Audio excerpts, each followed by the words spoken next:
Ciao everyone, happy holidays and welcome back to Crave Italy, your bridge between Italy and America.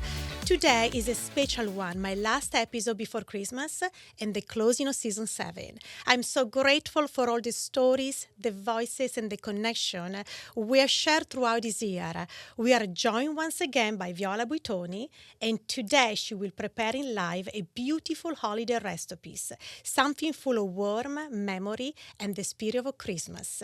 We will also take a moment for L'Angolo della Lingua Italiana, and we will close with a gentle meditation from Coach Bruce Kittle. Let's begin. Viola, a te la parola.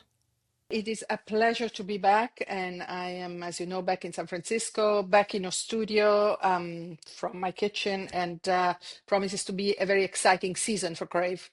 Oggi we are preparing actually a little gift. We are making these cookies, which I love to make. They're little amaretti. Amaretti, as you know, means little bitter one because traditionally these are made with bitter almonds. Now, bitter almonds are very difficult to find in the States. They're actually illegal.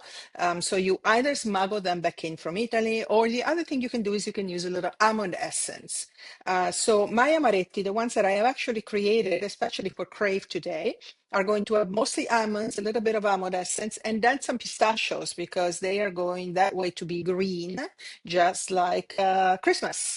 Amaretti are special for the holidays in that they are long-lasting food. So you make amaretti today, and it's probably going to last you well into New Year's, as long as you keep it in an airtight container. So they make the perfect gift. I actually make lots and lots of amaretti as the holidays approach, and not only do I give them out to people as they come to see me, but I actually also package them and I send them out all over the country. So my mother-in-law, who's no longer, but she used to live on the East Coast, and every holiday I would send her a big box of the handmade amaretti, and that would be like her favorite gift for the whole season.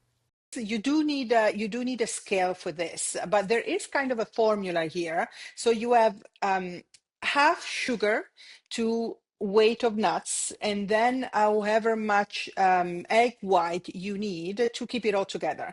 And you have heard me right, is nuts, sugar, and egg whites, which also mean these are naturally gluten-free. And they are three ingredient cookie. They look very intimidating, but they're actually quite easy to make. So I have already started here getting a few things ready. I have already weighed my nuts, and today, as I said, I'm using almonds and I am using pistachios. I always start with a little bit of flour, almond flour. In this case, is almond right here. It could be hazelnut, it could be pistachio flour. But I think that using a part of flour and a part of whole nuts makes the whole making process a little easier. Now, the other side, so I have 100 grams of almond flour. And then I also weighed 50 grams of pistachios. And I put them with 75 grams of sugar, so 150 grams of nuts to half the sugar, 75 grams. And I put the whole nuts in my food processor. You want pistachio to be raw and unsalted. Okay, so no, if they're peeled is better, but it's not strictly necessary. But the most important thing is that there is no salt and no roasting on the pistachio. I should also let you know, Samantha, that this morning I made a batch of these so that I could show you what the finished product looks like.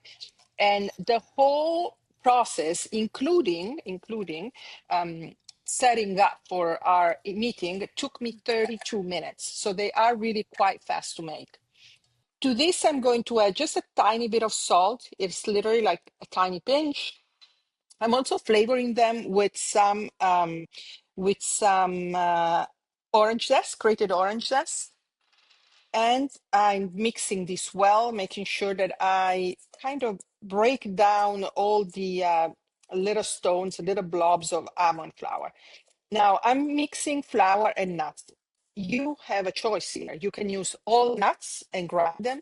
You can use all flour. It is going to make a difference in the mouthfeel of the amaretti. So we'll talk about that once we look at them. But now my base is ready. But now this has to stay together. So what do? I take an egg white, which I already have somewhere. Let me see. Oh, here it is. So one egg white for 150 grams of nuts. All you need is one egg white. And then we want to whip them until it's stiff. All right, some more holiday noise. Are you ready? You can do this by hand, of course, but obviously, if you have the right tool, it makes it a lot quicker and a lot less laborious.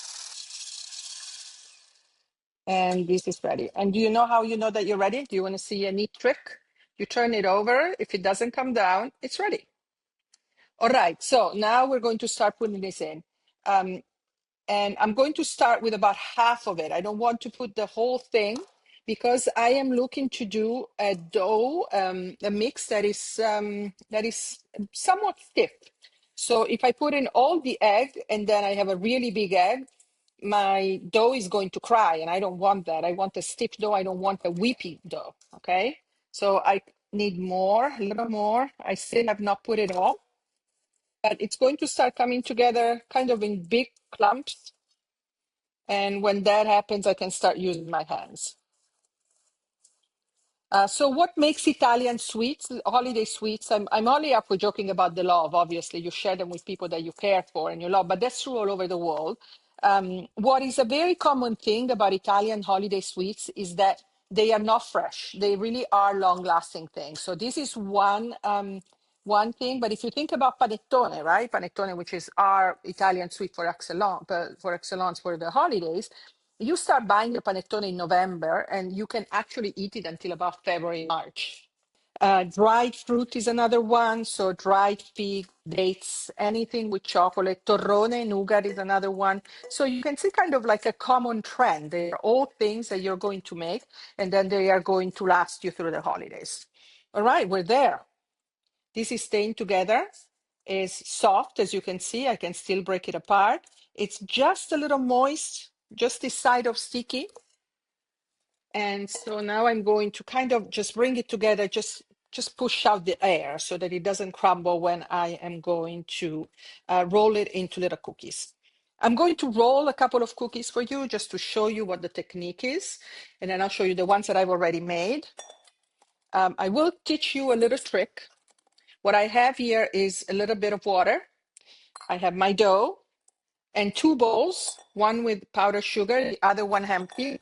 And then I have a sift. So I start making little balls like this. And this is the special thing I made for you, actually. I decided to put a little piece of chocolate inside. This is not something I usually do, but I wanted to do something special for Crave. And here it is. So pistachio, almond, and chocolate amaretti. Now, why do I have the water? Because see how sticky my hands are getting? So how do I make sure that the amaretti don't stick to my hands as I roll them? I just lightly dampen my hands and hence the water. Okay, so that's another little trick that I like to use. Now I have this and I'm just kind of swirling and jostling everything until they're well coated.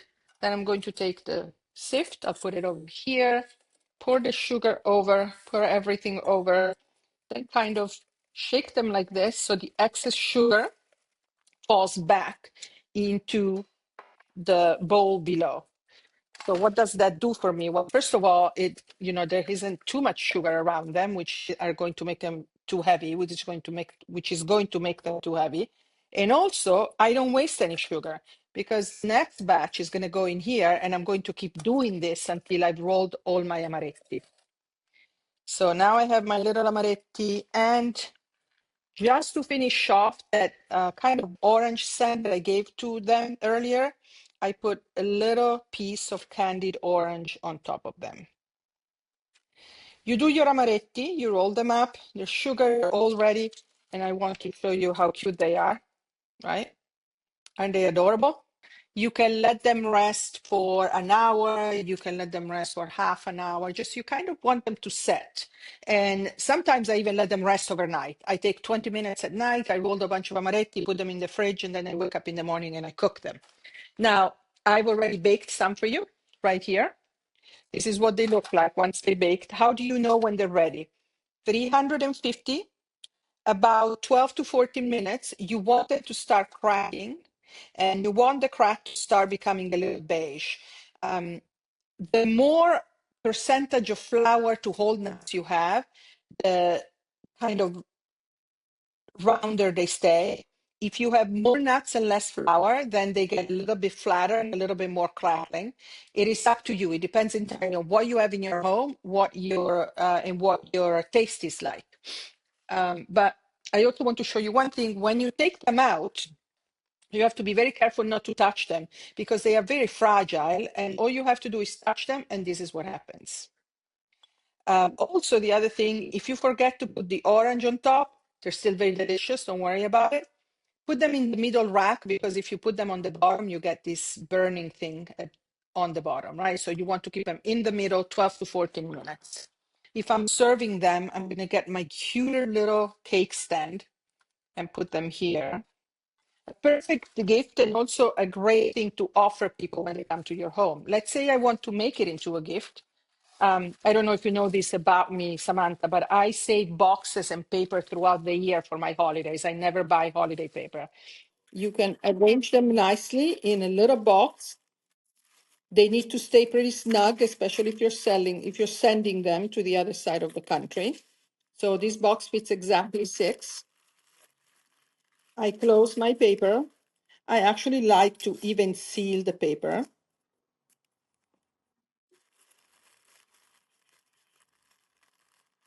Then I close the little box. And of course, I tie it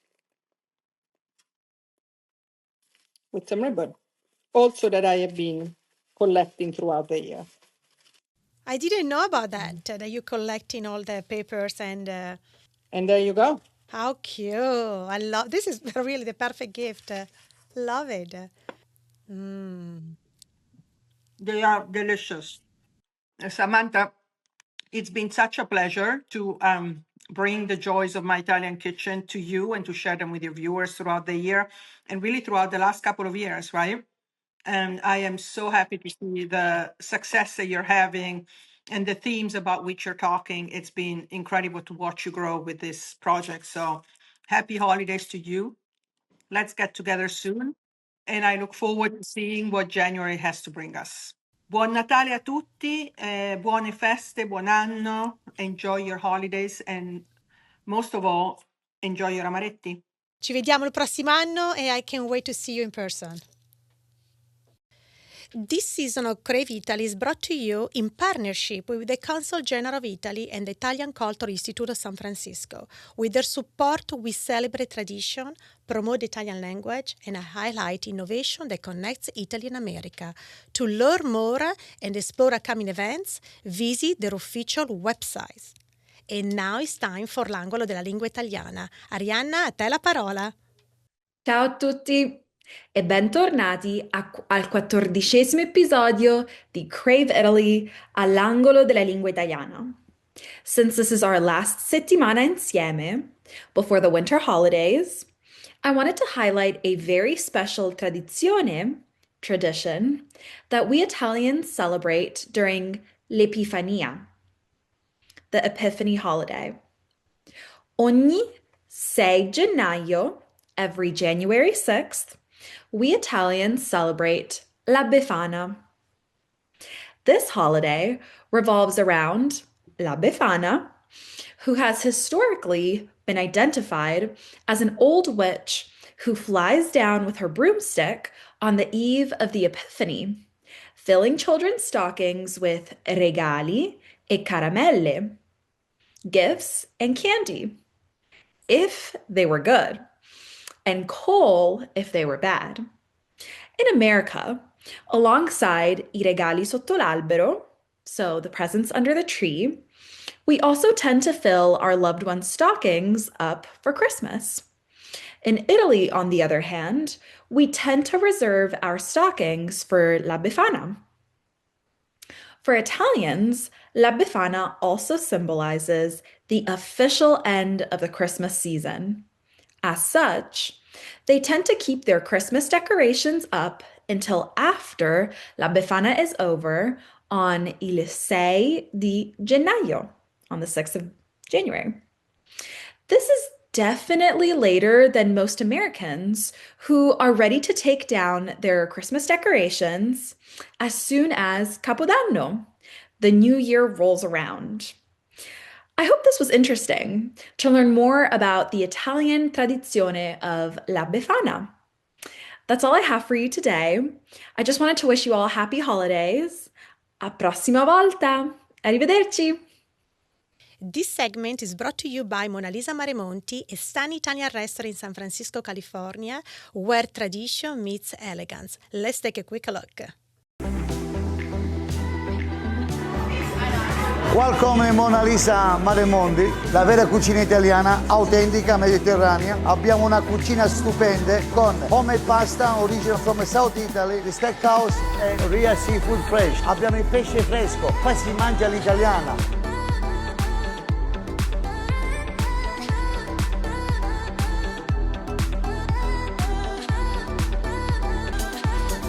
Mona Lisa Maremonti for one for Colombo. Vi aspettiamo, buon appetito. Venitemi a trovarmi, grazie.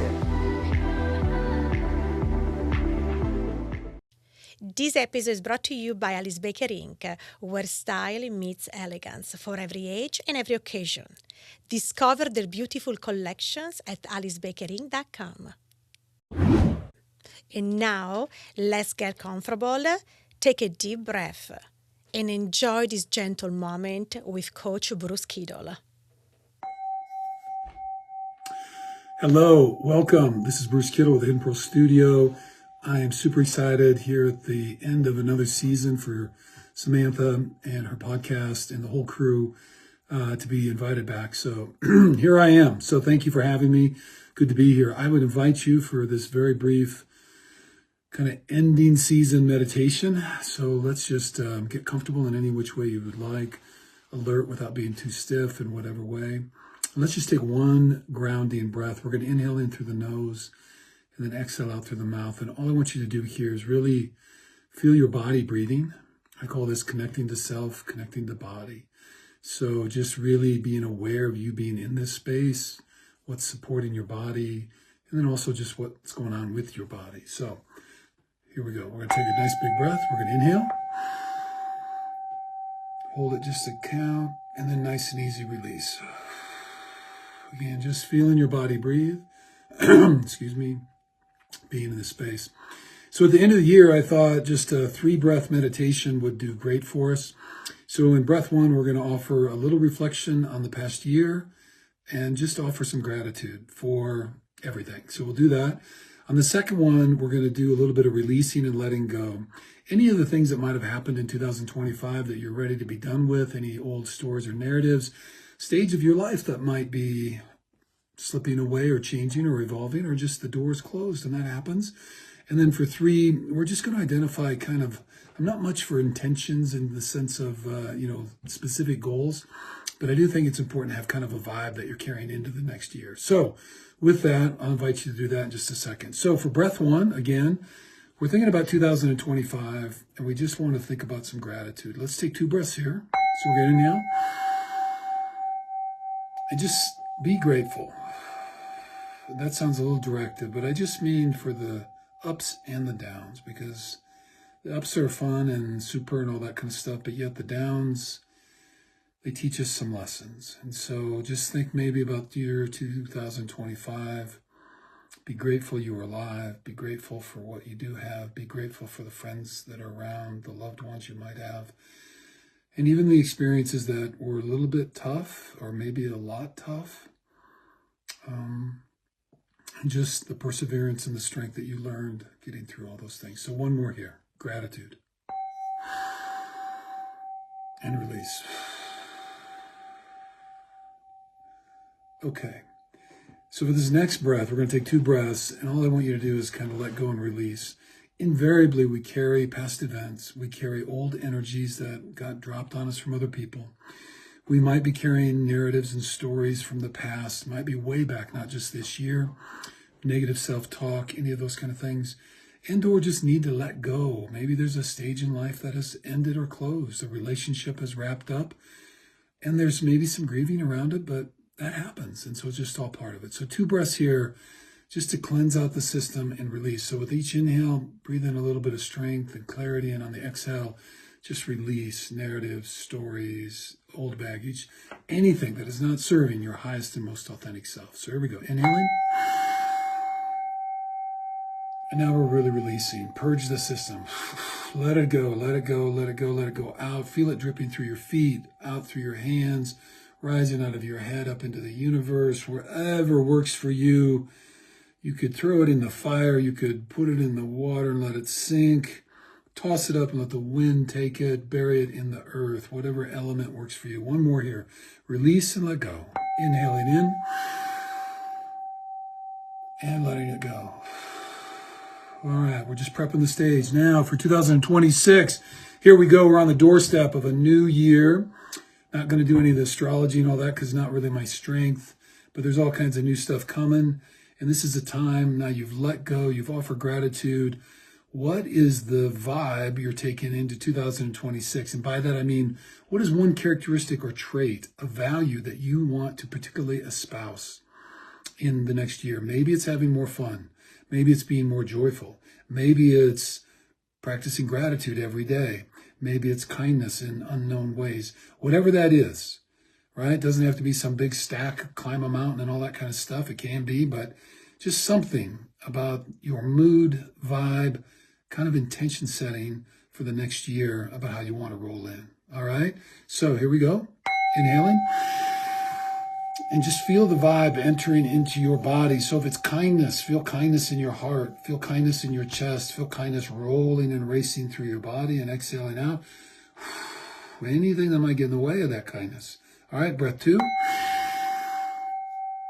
And again, whether it's kindness or love or joy or peace, whatever it may be, and then letting go, whatever gets in that way. Okay. I thank you. That's quick, easy, end of the year stuff. We're just kind of letting it go. Don't forget to celebrate a little bit. I mean, celebrate all the things that happened and those that didn't quite happen, maybe that you wanted to. And just let's offer some gratitude to the entire thing, right? Here we are, alive, and it's a gorgeous year and a gorgeous season, and it is going to be what we make it. So remember, your energy produces frequency and vibrations, and those energies and vibrations create our reality. So be careful what you think and the energy you project. I'm sending you all kinds of love, joy, peace, and kindness for this next year. We are at the Hidden Pearl Studio. If you want any more of that, you are welcome to join us. We'd love to have you part of our community. Wishing you the very best. Namaste, Happy New Year, and all the other stuff if I knew more languages. Thank you so much for being a part of our journey this season 7. Stay connected, subscribe, and follow us on all platforms and be a part of our growing community. Buone feste e ci vediamo nel nuovo anno. Remember, Crave Italy is more than a show. It's a little home we're built together. Happy holiday, everyone. Un bacione a tutti. Ciao.